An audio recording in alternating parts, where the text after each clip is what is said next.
Louvado seja nosso Senhor Jesus Cristo. Nós vamos terminar hoje a nossa leitura da segunda carta de São Paulo aos Tessalonicenses, nosso terceiro encontro, no capítulo 3, do versículo 1 a 18. Mas para isso, primeiro nós vamos fazer a leitura deste capítulo terceiro. Solidariedade através da oração.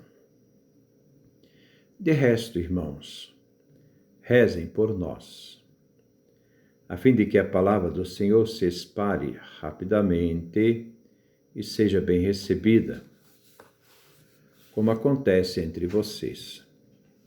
Rezem também para que Deus nos livre dos homens ímpios e maus, porque nem todos têm fé. O Senhor, porém, é fiel. Ele manterá vocês firmes e os guardará do maligno. Temos plena confiança no Senhor de que vocês fazem e continuarão a fazer o que mandamos. Que o Senhor lhes dirija o coração para o amor a Deus e a perseverança de Cristo. Quem não quer trabalhar, não coma. Irmãos, em nome de nosso Senhor Jesus Cristo, ordenamos: fiquem longe de qualquer irmão que vive sem fazer nada e não segue a tradição que recebeu de nós. Vocês sabem como devem imitar-nos. Nós não ficamos sem fazer nada quando estivermos entre vocês. Nem pedimos a ninguém o pão que comemos, pelo contrário, trabalhamos com fadiga e esforço, noite e dia, para não sermos um peso para nenhum de vocês. Não porque não tivéssemos direito a isso, mas porque nós quisemos ser um exemplo para vocês imitarem. De fato, quando estávamos entre vocês, demos esta norma: quem não quer trabalhar, também não coma. Ouvimos dizer que entre vocês existem alguns que vivem à toa, sem fazer nada, em contínua agitação. Essas pessoas mandamos e pedimos no Senhor Jesus Cristo que comam o próprio pão, trabalhando em paz. Quanto a vocês, irmãos, não se cansem de fazer o bem. Se alguém não obedecer ao que dizemos nesta casa, tomem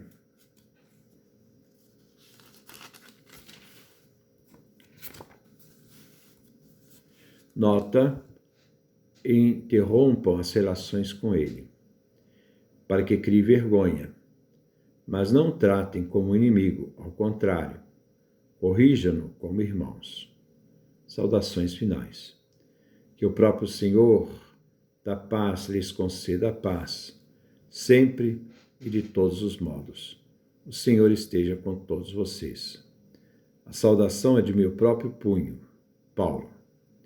Este é o sinal que distingue minhas cartas. É a minha letra. Que a graça de nosso Senhor Jesus Cristo esteja com todos vocês. Com isso nós terminamos nessa leitura a carta e vamos passar ao comentário. Solidariedade através da oração. Versículo 1. De resto, irmãos, rezem por nós, a fim de que a palavra do Senhor se espalhe rapidamente e seja bem recebida, como acontece entre vocês.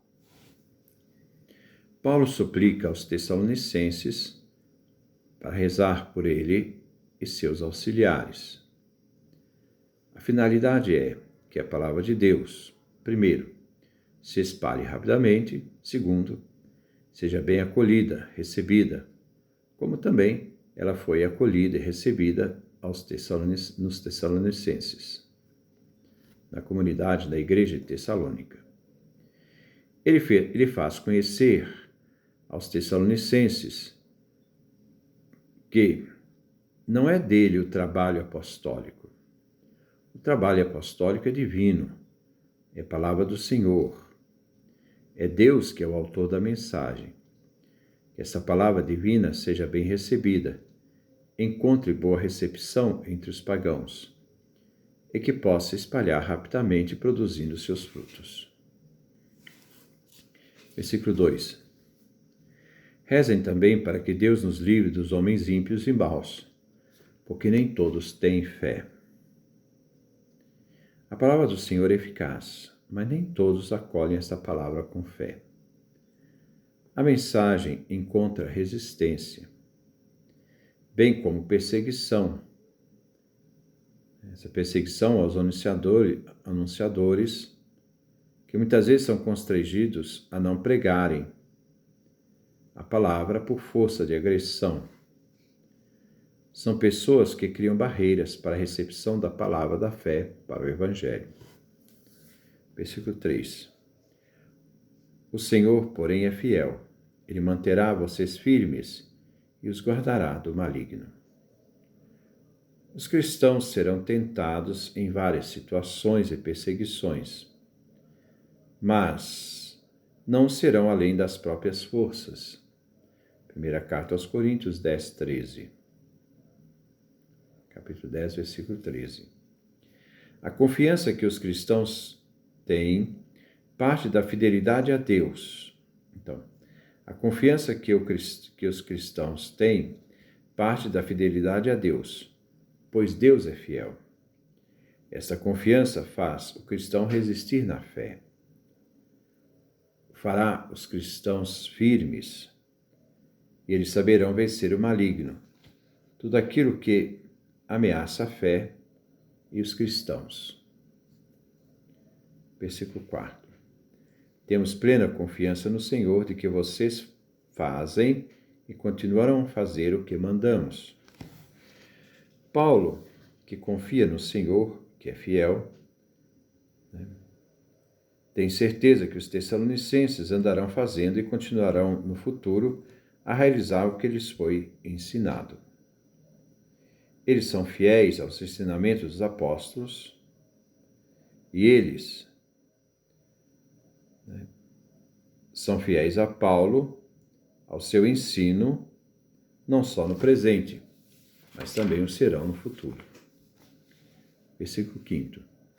Que o Senhor lhes dirija o coração para o amor a Deus e a perseverança de Cristo.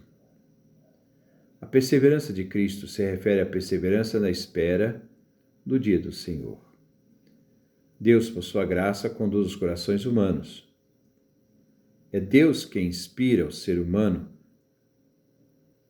a dirigir o coração a Ele, para o amor dele, o amor de Deus. Paulo suplica que o Senhor Deus possa, então, conduzir o coração dos tessalonicenses à própria divindade, ao próprio Deus, porque Deus é o destino final da fé. Uma espera confiante, perseverante em Cristo e também da sua vinda final. A esperança é sustentada pela fé e se dirige ao futuro. Eu espero o que ainda não se realizou em plenitude, mas que por graça já sou portador. A perseverança sustentada pela fé e pela esperança encontra na perseverança o alcance para atingir o objetivo final em Cristo Jesus. Quem não quer trabalhar, não coma. Versículo 6. Irmãos, em nome de nosso Senhor Jesus Cristo, ordenamos: fiquem longe de qualquer irmão que vive sem fazer nada e não segue a tradição que recebeu de nós. Paulo agora usa aqui um imperativo. Ele não exorta, ele ordena. É uma ordem de Paulo. Aqui ele usa a autoridade e o poder apostólico. Esta ordem é fundada em nome de nosso Senhor Jesus Cristo, centro da salvação. O assunto aqui tratado é grave. Se trata de desordeiros, não simplesmente preguiçosos. Se dirige àqueles que não aceitam a tradição, essa tradição que foi recebida dos apóstolos e seus colaboradores. E provavelmente são aqueles que criaram a confusão religiosa que Paulo fala na carta aos Tessalonicenses, capítulo 2, versículo 1 a 3a.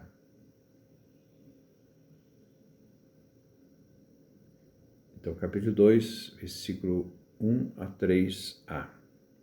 Eles que criam desordem, além de não querer trabalhar, interferem na vida dos outros, sendo então peso para os outros, parasitas. Aqui tem duas denúncias. Vivem sem fazer nada e, segundo, não segue a tradição recebida pelo apóstolo. Versículo 7. Vocês sabem como deve imitar-nos. Nós não ficamos sem fazer nada quando estivemos entre vocês. Paulo cita o seu próprio exemplo de seus colaboradores e aí convida os da igreja de Tessalônica a imitá-lo. Enquanto os apóstolos, Paulo e seus colaboradores ficaram com eles trabalharam para não ser pesado a ninguém. Paulo fabricava tendas, era trabalhador, artesão. Versículo 8. Nem pedimos a ninguém o pão que comemos. Pelo contrário, trabalhamos com fadiga e esforço noite e dia, para não sermos um peso para nenhum de vocês. Paulo continua se colocando como exemplo, ele e seus companheiros. Enquanto esteve em Tessalônica, não pediu a ninguém o pão que eles comeram, mas trabalharam muito, com fadiga e esforço, noite e dia, para não ser pesado para nenhum dos tessalonicenses. Aquele que trabalha supre suas necessidades e não é pesado a ninguém. Eles não foram parasitas, nem aproveitadores da comunidade, unindo a pregação do Evangelho ao dinheiro, ao ganho pessoal. Versículo 9. Não porque não tivéssemos direito a isso, mas porque nós quisemos ser um exemplo para vocês imitarem. Embora Paulo lembra que ele, apóstolo e seus colaboradores, não usaram o dinheiro dos tessalonicenses para seu próprio sustento, aqui se trata de receber da comunidade para se alimentar, se sustentar, comendo o pão dado pela comunidade. Não se trata aqui de direito de fazer negócio com a pregação e se enriquecer por meio dela, que seria um ato de desonestidade e sinal de falso apostolado. Versículo 10. De fato, quando estávamos entre vocês, temos essa norma: quem não quer trabalhar também não coma. Paulo quer lembrar que existiam gente que esperavam a vinda do Senhor imediata e com isso não trabalhavam. Aqui de forma irônica, Paulo lembra: se a parousia nos exime do trabalho, também nos exime de comer. Trabalhar é uma norma para o cristão, uma obrigação. O cristão jamais pode ser preguiçoso. Esta norma deve ser observada, e não se aceita pessoas que pesam os outros por não trabalharem. Versículo 11. Ouvimos dizer que entre vocês existem alguns que vivem à toa, sem fazer nada e em contínua agitação. Paulo fala com serenidade e ironia. Ouvimos dizer: na comunidade existiam pessoas que, com a desculpa da vinda do Senhor, deixavam de trabalhar e viviam à toa, sem fazer nada. E além disso, em contínua agitação. Aqui se refere ao versículo 6, dos irmãos que nada fazem, não seguem a tradição que receberam de Paulo e seus companheiros. Além de não trabalhar, interferem na vida dos outros, se tornando também um peso para os outros. Versículo 12. Essas pessoas mandamos e pedimos no Senhor Jesus que comam o próprio pão, trabalhando em paz. Paulo agora dá uma ordem: mandamos. É uma ordem com autoridade apostólica. E esta ordem vem como petição, centrada no Senhor Jesus. aqueles que não trabalham, que aprendam a comer o próprio pão, trabalhando na paz, e não com agitação, como fazem, pois além de não trabalharem, ainda incomodam e pesam os outros. Versículo 13. Quanto a vocês, irmãos, não se cansem de fazer o bem. Paulo manda e pede agora que os tessalonicenses, irmãos na fé, não se cansem de fazer o bem. O cristão tem a obrigação e consciência de fazer, exercitar o bem. Versículo 14. Se alguém não obedecer o que dizemos nesta carta, tomem nota, interrompam as relações com ele, para que crie vergonha. Paulo agora toma uma palavra em tom corretivo.